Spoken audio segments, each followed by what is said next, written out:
වන සම්පත සුරකිමු.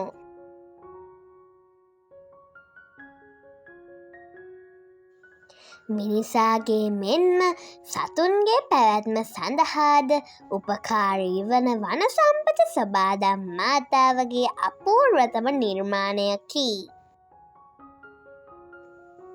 පණනල රැක ගැනීම සඳහා අවශ්‍ය වන ඔක්සිජන් වායුව ලබා දෙන වන සම්පත වායුගෝලයේ සමතුලිත බව ආරක්ෂා කිරීමටද උපකාරී වේ.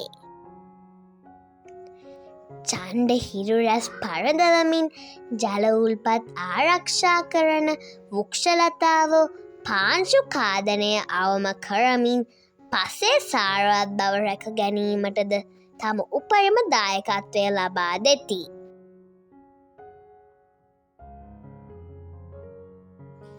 ආහාර පාන, ඖෂධ, වාසස්ථාන, ඇඳුම් පැළඳුම්, ගෘහභාණ්ඩ නිෂ්පාදනය ආදී අවශ්‍යතා සපුරාලන්නේද වන සම්පතයි.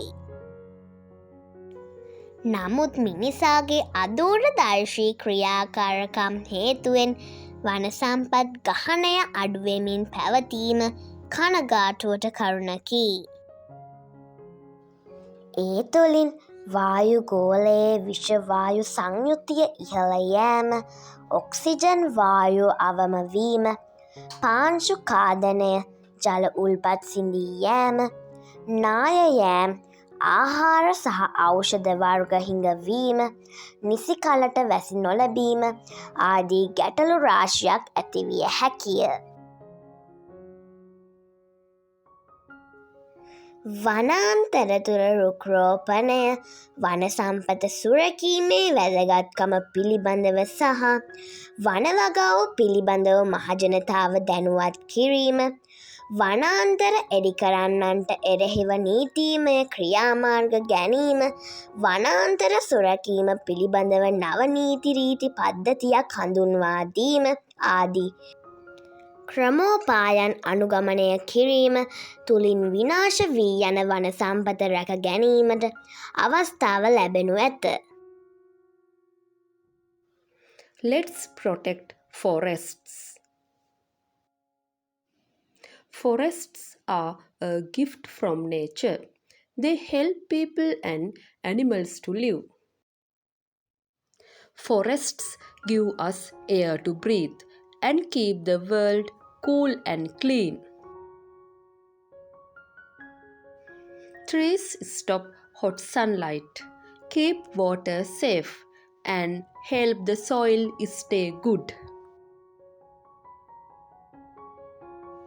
We get food, medicine, houses, clothes, and furniture from forests. But people cut down too many trees, so forests are getting smaller. This makes many problems like dirty air, less rain, and no food or water. We must plant more trees and take care of our forests. Please like, subscribe, and press the bell icon. Thank you for watching our YouTube channel.